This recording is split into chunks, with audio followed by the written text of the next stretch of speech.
दोस्तों नमस्कार, मैं हूं पवन त्यागी। दोस्तों, हमारे देश में FCRA कानून को लेकर के मोदी सरकार इस समय बड़े बदलाव करने जा रही है। FCRA एक्ट 2026 के तहत अब जो फर्जी एनजीओ देश में चल रहे थे, अभी तक उनके खाते सीज किए, कई सारे एनजीओ के रजिस्ट्रेशन रद्द किए गए, लेकिन उसके बावजूद भी ये मकड़जाल ऐसा था कि करोड़ों रुपया इस देश में आ रहा था धर्मांतरण के लिए, देश विरोधी एजेंडा चलाने के लिए। यहां तक कि मीडिया हाउसेस भी ऐसे देखे गए कि इन एनजीओ के माध्यम से बहुत सारे पत्रकार फंड ले रहे थे, रहते भारत में हैं, लेकिन विदेशी पैसे से पलकर वो भारत विरोधी एजेंडा अपने मीडिया चैनलों और अखबारों में चला रहे थे। इसलिए सरकार ने यह तय किया कि इस कानून को और सख्त करने की आवश्यकता है, ताकि इस देश में धर्मांतरण ना हो सके, ताकि इस देश में विदेशी लोग जो बैठे हैं, इस देश के अंदर विदेशी एजेंट जो बैठे हैं, जो विदेश में, अब जैसे हमारे देश में हमने देखा है कि जोर सोरस खुलेआम कहता है कि मैं भारत की सरकार को गिरा दूंगा।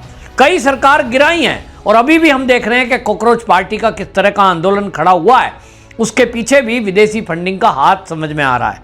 ये सारी विपक्षी पार्टी इस FCRA एक्ट के बदलाव से बौखलाई हुई है, क्योंकि बहुत सारी राजनीतिक दलों ने भी एनजीओ बना रखे हैं और उस एनजीओ के माध्यम से विदेशी फंड आता है, और उस विदेशी फंड का उपयोग वो कहां करते हैं। जब उनसे सरकार हिसाब मांगती है तो वो कहते हैं, साहब ये तो हमारी धार्मिक आज़ादी छीन रहे हैं, ये तो मोदी जी तानाशाह है। अब कुछ भी हो, ये जो एक्ट है, अब इस एक्ट में यानी FCRA मतलब फॉरेन कंट्रीब्यूशन जो रेगुलेशन एक्ट है, अब इसमें बदलाव तय है। और मोदी सरकार अभी तक इसको यूं नहीं लाई थी क्योंकि राज्यसभा में पूरा बहुमत नहीं था, और अभी आपने देखा कि जैसे ही बंगाल के चुनाव निपटे, उसके बाद लोकसभा में भी 20 संख्या ऐसी हो गई जिन्होंने ये कहा कि हमें तो ममता बनर्जी के साथ नहीं बैठना है, हमें अलग बैठने की व्यवस्था की जाए। इसी तरह से शिवसेना के सांसद वो भी बीजेपी में मिले, यानी एनडीए का हिस्सा हो गए। बीजेपी में तो नहीं, एनडीए का हिस्सा हो गए।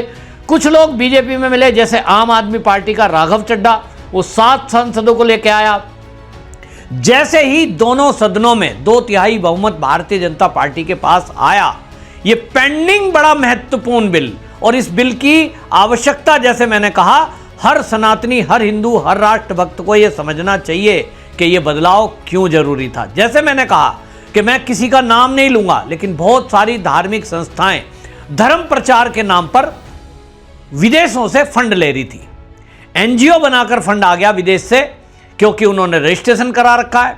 लेकिन मोदी सरकार के पहले आपको जान के आश्चर्य होगा कि ये जितने भी एनजीओ थे, वो अपना खर्चा दिखाते थे शीट पर कि साहब ये हमारा जो है ऑफिस का खर्चा है, ये हमने एम्प्लॉय रखे हैं, और उस खर्चे को दिखा करके उसका धर्मांतरण में दुरुपयोग हो रहा था। आपने देखा पंजाब में भारत की सबसे बड़ी चर्च बनी है, जबकि वो सिखों की धरती है।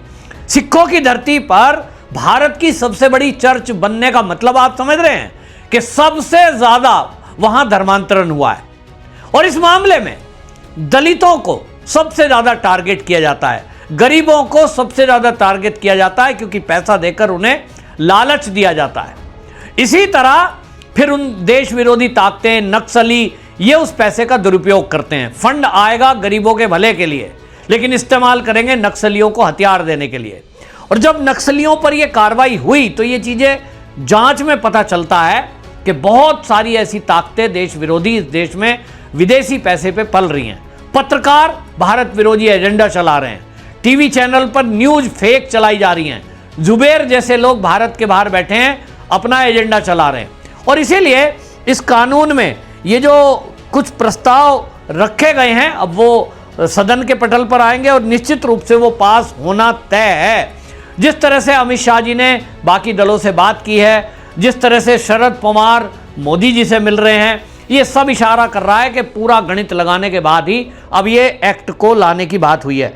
मुख्य रूप से जो इसका उद्देश्य है लाने का, जैसा मैंने बता दिया कि इसमें जो है कुछ कानून कड़े किए जाएंगे, और इसमें न्यूनतम खर्च का एक नियम रख दिया गया है। नवीनीकरण के लिए जो आवेदन करेगा वो एनजीओ पिछले 2 वर्ष में कम से कम 10 लाख रुपए का विदेशी फंड इस्तेमाल करने का रिकॉर्ड उसको दिखाना पड़ेगा।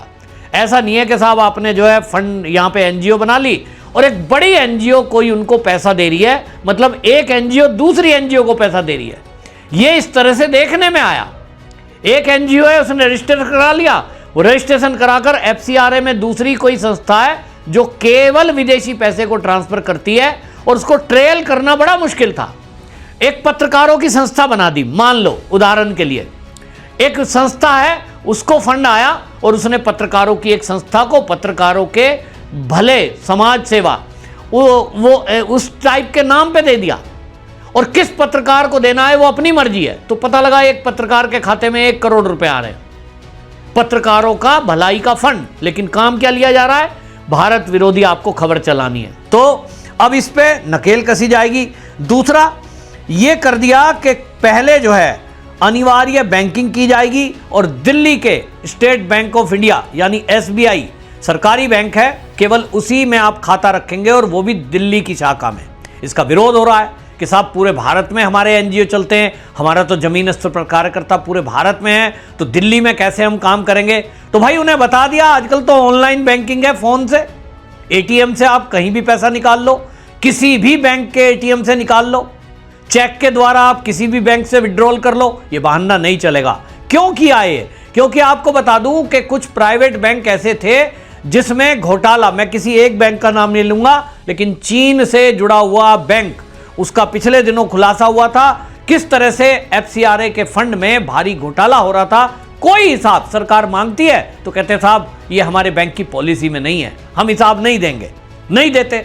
अब सरकारी बैंक रहेगा, दिल्ली की शाखा रहेगी, एक एक ट्रांजैक्शन पर नजर रहेगी। आप यहां लाइए, पैसा यहीं आएगा। और उसके लिए आपको बता दूं कांग्रेस की सरकार में क्या हाल था। मैं खुद एक आध्यात्मिक संस्था से और धार्मिक संस्था से, सामाजिक संस्था से जुड़ा हूं। विश्व मानव रूहानी केंद्र नाम की जो संस्था है वो पूरे गरीबों का, समाज सेवा का बहुत सारा काम करती है। गरीब बच्चों की पढ़ाई, गरीब बच्चों का विवाह, यहाँ तक कि अभी कांवड़ सेवा चलेगी तो उसमें सबकी फ्री में भोजन की व्यवस्था, चिकित्सा की व्यवस्था, ये सब व्यवस्थाएं चलती है। अब वो संस्था ईमानदारी से काम करती है। आप यदि कोई फर्जी रसीद कटाना चाहेंगे कि मैं 1 लाख रुपए दे रहा हूं जी, मेरी 10 लाख की पर्ची काट दो, वहां नहीं होता ये काम। और मैं इसके बारे में पता लगा रहा था कि कुछ आश्रम का भाई क्या फंड है, कोई ऐसा अटका था कांग्रेस के सरकार के समय में। तो मैं गया था किसी से बात करने के लिए, भाई हमारी संस्था में तो ऐसा होता नहीं। तो मुझे उस समय, मैं नाम नहीं लूंगा, लेकिन कांग्रेस की सरकार में पीएमओ जो मंत्रालय था, उनके मंत्रालय का एक कर्मचारी मेरे मित्र थे, उन्होंने बता दिया कि भाई यहां तो हाल ये है कि आप घपला करो, घोटाला करो, फर्जी रसीद काटो, लेकिन हमें हमारा कमीशन चाहिए। ये कमीशन आपको देना पड़ेगा, फाइल पे कैश में कमीशन जाएगा, उसके बाद ही आपकी फाइल पास होगी। ईमानदार रहोगे या कुछ रहोगे, कमीशन तो देना है। ये हालत है। और इसलिए फल फूल रहे हैं बहुत सारे आश्रम, बहुत सारे एनजीओ जो फर्जीवाड़ा करते हैं। तो भाई जो ईमानदार आदमी है उसके आश्रम आपको ऐसे ही मिलेंगे कि भाई वहाँ व्यवस्थाएं पूरी उतनी नहीं है, वहाँ तंगी है फंड की। लेकिन अब जो मोदी सरकार है उन्होंने सख्ती की और ये कर दिया उन्होंने कि भाई जो भी इस तरह के एनजीओ हैं, जो भी सामाजिक संगठन हैं, उनका ब्यौरा एक एक आएगा और हर साल उनको गृह मंत्रालय से एनओसी लेनी पड़ेगी। दिक्कत यहीं से शुरू हो गई, क्योंकि जो 2 नंबर का काम करते थे उन्हें भी ये कहा गया कि अब आप जो खर्चा कर रहे हैं उसका हमें जीएसटी का बिल चाहिए, और जीएसटी में ट्रेस हो जाता है। पहले खाली पर्ची चला करती थी, जो लिख दो सो चल जाएगा, तो अब ये नहीं चलेगा। अब विदेशी चंदे लेने में 6 बड़े बदलाव किए गए हैं, और ये 6 बड़े बदलाव आपको बता देता हूं क्या है। जो केंद्रीय मंत्री किरण रिजिजू जी हैं, उन्होंने बताया कि विधेयक जो है वो सिर्फ राष्ट्रीय सुरक्षा के हितों के ये खिलाफ विदेशी फंडिंग का इस्तेमाल को रोकता है और किसी का इसमें नुकसान नहीं है। तो ये जो विपक्षी पार्टी हैं, आखिरकार ये बैटिंग किसके लिए कर रही हैं, इस बिल का विरोध क्यों कर रही हैं, ये समझ जाने की बात है, इसमें कहना कुछ नहीं है। तो जो बिल में बदलाव किए गए हैं आपको बता रहा हूं। इसमें एक तो बदलाव किया गया है विदेशी फंड प्राप्त करने पर ये पाबंदी, ये इसमें है कि जो भी अब लोक सेवक हैं यानी पब्लिक सर्वेंट हैं, वो विदेशी फंडिंग प्राप्त करने से पूरी तरह प्रतिबंधित रहेंगे। अभी तक कोई भी सरकारी नौकरी करने वाला व्यक्ति वो एनजीओ से जुड़ गया और फिर वो एनजीओ से फंड प्राप्त कर रहा है, अब नहीं कर पाएगा इस नए नियम होने के बाद। तो अब इससे क्या फर्क पड़ेगा?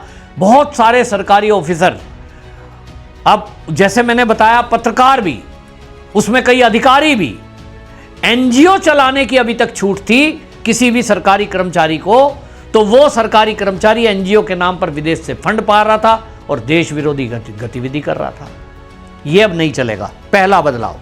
इसीलिए इसमें अब ये विधायक, सांसद और सरकारी कर्मचारी शामिल हैं। विपक्षी पार्टी के नेताओं का सबसे बड़ा दुख यही है कि इसमें एमपी और एमएलए भी शामिल किए गए हैं, क्योंकि वो भी सरकार का हिस्सा हैं, उनको सैलरी मिलती है, उनको फंड मिलते हैं, और अभी तक वो एनजीओ से जुड़ के ये मतलब अनाप शनाप पैसा आ रहा था, वो नहीं आएगा। दूसरा, फंड ट्रांसफर पर रोक लगा दी है। जैसा मैंने बताया, एक एनजीओ दूसरे को फंड नहीं देगा, इस पर रोक लगी है।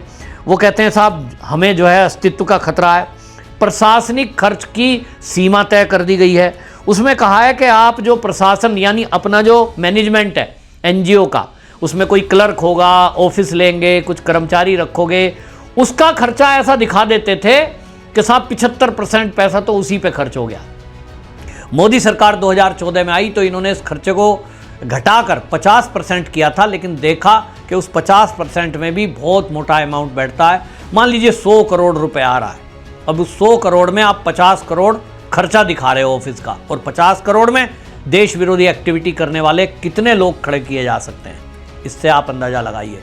और इसलिए अब वो खर्च को घटाकर, मतलब आप अपना एनजीओ का जो प्रशासनिक खर्च है वो केवल 20%, ये 50% से घटाकर 20% कर दिया है। तीसरा, इसमें आधार कार्ड अनिवार्य कर दिया है। एफसीआरए का जो रजिस्ट्रेशन होगा और जो रिन्यूएशन होगा, दोनों में रिन्यूअल जो होगा, रिन्यूअल में और रजिस्ट्रेशन में पदाधिकारी जितने भी होंगे, जो डायरेक्टर होंगे, जो प्रमुख व्यक्ति होंगे, उनको आधार कार्ड देना अनिवार्य है। विदेशी नागरिक के लिए पासपोर्ट की कॉपी जमा करनी पड़ेगी साथ में। पूरा ट्रेल पता लग जाएगा कि ये जो एनजीओ से जुड़े हुए लोग हैं, ये अपने आप को गरीब बता रहे हैं, ये हैं भी कि नहीं, क्योंकि बैंक से कनेक्टेड है, पूरा खाता आ जाएगा। जैसा मैंने बताया एक और कि केवल दिल्ली में ये खाता खुलेगा, नई दिल्ली में मुख्य शाखा में, और यहीं से सारी ट्रांजैक्शन होगी। दूसरा, निलंबन की अवधि बढ़ा दी गई है। पहले जो है किसी भी एफसीआरए एक्ट का उल्लंघन करने पर एनजीओ का जो निलंबन था वो 180 दिन था, अब उसको डबल कर दिया गया है, वो 360 दिन तक वो जो है निलंबन रह सकता है। इसीलिए ये सब बौखलाए हुए हैं। और अब आप बताइए खुद, क्या ये एफसीआरए एक्ट मोदी सरकार जो नया एक्ट लाई है जरूरी था कि नहीं? यदि आपको लग रहा है कि ये जरूरी था, तो ये जो विपक्षी पार्टी हल्ला कर रही हैं, जो इस बिल को पास नहीं होने देने के लिए सदन को नहीं चलने दे रही हैं तरह तरह की बहाने बनाकर, आप बताइए आप क्या कहते हैं? आपको लग रहा है कि ये जो मोदी सरकार नया कानून ला रही है, जो बदलाव कर रही है एफसीआरए एक्ट में, ये जरूरी है कि नहीं? यदि आपको लगता है कि ये जानकारी बाकी राष्ट्रभक्तों तक और सनातनियों तक पहुंचे, क्योंकि ये देश हित के साथ साथ सनातन की रक्षा के लिए भी है, सनातनियों की रक्षा के लिए भी है, तो इस वीडियो को बहुत ज़्यादा से ज़्यादा शेयर करें ताकि लोगों तक ये जानकारी पहुंचे और विपक्षी पार्टी जो भड़काने में लगी हैं और भ्रम फैलाने में लगी हैं, वो अपना षड्यंत्र में सफल ना हो पाएं। वंदे मातरम।